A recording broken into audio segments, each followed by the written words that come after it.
Imagine being 14 years old. What do you know about life? How do you get through life at a young age with so many different trials and tribulations? Well, that was me living my life at 14 with many trials and tribulations and a baby on the way at 14. Going through my life, I suffered a lot. My mom was in prison. She was never there in my life. I was being raised by my dad alone, and we suffered. There was times we didn't have food, we didn't have water, we didn't have a lot of the comforts that most people have. And so at such a young age, I had to learn how to live with less and not want more. We eventually moved to San Antonio from a small little town outside of the city, for better opportunities for my dad, for a better job, for more income. But by us moving to San Antonio, that brought more problems for me. I was then bullied. I went through temptations. I was taking risks. I was trying to fit in, not knowing what I was supposed to do or who I was supposed to be. And so I would just remember the simpler times of just being in our little country home with the animals, listening to his music, and just having that time alone with my dad without all these new things in such a big city. Then came my life with the struggle. At 13, I was being groomed. From what I know and understand now, was grooming by an older friend who was 5 years older than me, and he knew how to talk to me. He knew what to get.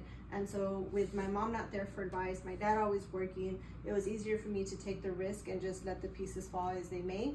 And until I finally realized, you know what, I can't be doing this. I'm a teenager, I'm young, I'm gonna get in trouble. So I snapped out of it. Like, what the heck am I doing? And I did better for myself. I then decided to, you know what, I'm gonna just stay away from that.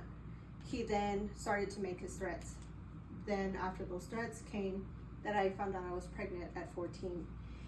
And that was a hard thing for me to deal with because I had to hide my pregnancy. I was still in high school, of course.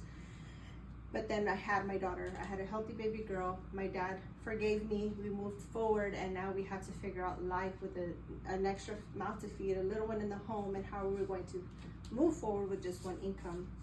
So now realities and adulthood come in. I'm living life. I go through high school. I embark on a journey to go to college, but I drop out because I have to work. I have a child.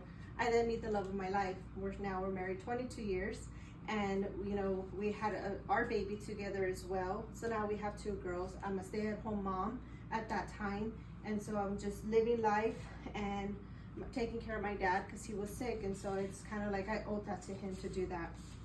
Moving forward to my future, I look back at a lot of those situations. I have 4 girls now, and I look at everything that I went through, and I always tell them, learn from my mistakes. Don't go through what I went through. Come and talk to me. Don't lie to me. Don't take risk. And I always tell myself when I'm falling into a situation, I look back at the past that I had. I can't go back to that. I have to be the best version of myself for my family, for my future, and for everyone else. But ultimately, at the end of the day, I always have to be the best version for me to do better. And now here I am going back to school after so many years, so that I can be better for me. And I look back at that was part of my life plan, to go through what I went through so I can have the blessings that I have today.